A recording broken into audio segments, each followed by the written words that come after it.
¿Cómo les va?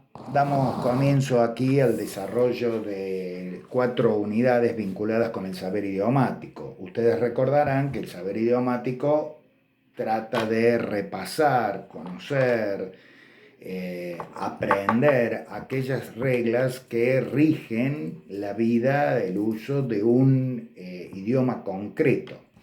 En este caso, obviamente, cuando hablamos de saber idiomático, vamos a hacer referencia a cuáles son las normas que rigen el uso del idioma castellano, español, hispanoamericano o argentino, como ustedes le quieran llamar. Cordobés básico, por ejemplo. Todas las normas, todas las lenguas tienen reglas que pueden estar expresamente señaladas, como en el caso del idioma español, es la pretensión de la RAE, la pretensión de las academias nacionales, o pueden estar implícitas en el uso habitual que hacen de ellas los hablantes de esa lengua. Es lo que sucede, por ejemplo, con el inglés. Al margen, las normas existen y nos permiten comunicarnos. En el caso del idioma castellano, dejemos de lado la RAE, dejemos de lado las academias, utilicemos simplemente las normas de uso y aún así nos vamos a encontrar que estas normas de uso implican que el idioma, cuando uno lo traduce, cuando uno lo utiliza para realizar actos de habla, sean escritos u orales, esas normas están. Nosotros, la verdad, reconocemos que la mayor parte de estas normas han sido enseñadas en el transcurso de la educación primaria, desde tercer grado, y en el transcurso, obviamente, de casi toda la enseñanza media. Sin embargo, la experiencia nos demuestra de que por más que sean elementales, por más que sean ya eh, repetidas y, por cierto, evaluadas a lo largo de 10 años por lo menos de enseñanza formal, lo concreto es que tenemos históricamente en los primeros años de la enseñanza de carreras como comunicación que hacen del idioma un uso cotidiano, tenemos alumnos con muchas dificultades para en realidad aplicar esas normas en sus productos concretos. Por lo tanto, comenzamos en esta unidad 6 a desarrollarlas nuevamente, pero con un sentido, si se quiere, diferente del que tuvieron ustedes o que les dieron sus maestros y sus profesores a lo largo de esos 10 últimos años de enseñanza formal que han tenido. ¿Por qué? Porque en la práctica nos detenemos, porque en la práctica en este nivel ya nos detenemos no tanto en la norma, sino en el uso de la norma, y no tanto en cualquier uso, sino en los usos erróneos de la lengua o en los usos peculiares. O bien analizamos si esos usos peculiares ya se han transformado en norma de uso en nuestra comunidad hablante. En ese contexto vamos a desarrollar estas 4 próximas unidades. Y lo hacemos partiendo de los elementos más, si se quiere, primarios de esta enseñanza. Ustedes se van a encontrar en los apuntes básicamente con una definición de oración y un desarrollo bastante meticuloso acerca de los distintos tipos de oraciones, de los distintos tipos de frases y cómo se van articulando entre sí para expresar correctamente una idea. En este contexto puede que a algunos les resulte muy extraño, pero la verdad tenemos que decirle que lo primero que ustedes tienen que dominar para continuar avanzando la utilización del idioma en este nivel al menos, tiene que ver con el uso de los signos de puntuación. Y cuando hablamos de la oración, cuando hablamos de la frase, cuando hablamos de los distintos tipos de oración, lo que más nos interesa es que ustedes adviertan las diferencias que hay desde el punto de vista sintáctico entre lo que origina una coma y lo que origina un punto seguido. Simplemente puede parecer elemental, pero no lo es tanto. La coma no cierra frases. La coma no cierra una oración. Para cerrar una oración e iniciar una nueva oración, necesito un punto. Por lo tanto, si yo pongo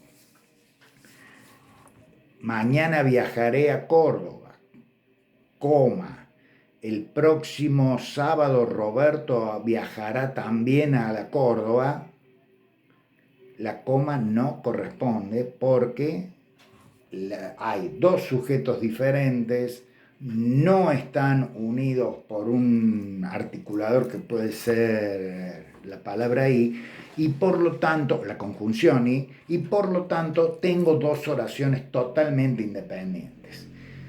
Es muy común que utilicemos coma para separar, o que utilicemos, que los alumnos que no han aprendido con certeza la diferencia entre la coma y el punto, suelen poner coma para separar dos ideas que no tienen nada que ver una con otra. Y por lo tanto, cometen errores. Lo mismo sucede con la conjunción y. Muchas veces relacionan cuestiones que no tienen nada que ver. Mañana estudiaré lenguaje y el próximo sábado trataré de hacer lo posible para ver la película El Padrino. Son frases que no tienen una articulación directa y por lo tanto no corresponde la conjunción y. Mucho menos si además altero el sujeto. Mañana estudiaré lenguaje y el sábado él viajará a Córdoba. Ahí tengo que colocar un punto seguido.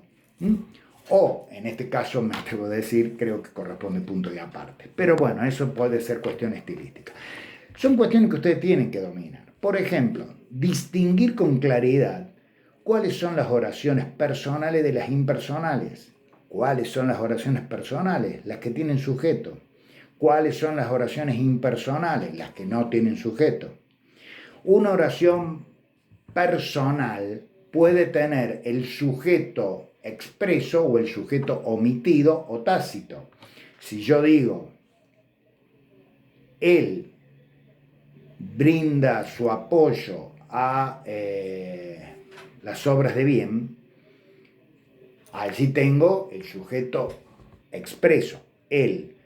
Pero si yo digo, brinda su apoyo a las obras de bien, el brinda me indica de que alguien está realizando esa tarea, puede ser él o ella. Ahora bien, cuando hablo de una oración impersonal, no tengo quien realice la acción. Se venden huevos. ¿Quién vende huevos? No hay un sujeto que realice la acción. Hay una acción que es impersonal. No sé quién vende huevos. No tengo ni siquiera la persona gramatical que venda huevos. En la oración se venden huevos. Esta es una oración impersonal. Ustedes me dirán, bueno, ¿y eso qué diablos me modifica a mí saber cuando estoy ante una oración impersonal y cuando estoy en una oración personal? Bueno, como siempre hablamos del lenguaje como un sistema de sistemas, de la lengua como un sistema de sistemas, lo que tenemos que recordar es que en la concordancia verbal tenemos como regla básica que el verbo concuerda con el sujeto en número y persona. Ahora, ¿qué pasa si yo no tengo sujeto? ¿Con qué concuerda el verbo? Bien, saber eso nos permite dominar esas reglas, nos permite no cometer errores de concordancia en las oraciones impersonales. ¿Con qué concuerda el verbo cuando no tengo sujeto? Esto lo vamos a recordar a lo largo de estas 4 unidades, no es este el momento. Vamos a utilizar a lo largo, particularmente de esta unidad número 6, pero obviamente lo vamos a seguir haciendo a lo largo de todas las unidades, el concepto de proposición. ¿Qué es una proposición? Es decir, algo de algo que puede ser verdadero o falso. Es muy parecido al concepto de frase, pero con una diferencia, o de oración, pero con una diferencia sustancial. En una oración yo puedo tener varias proposiciones. Es decir, cuando, por ejemplo, la oración tiene una parte subordinada, allí yo tengo una proposición distinta a la proposición central. Cuando una oración es compuesta, seguramente yo ya tengo 2, por lo menos, proposiciones.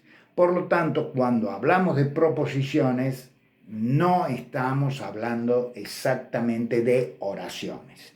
Es más, en radio o en televisión generalmente se recomienda expresar una idea por frase. Esto es una proposición por frase.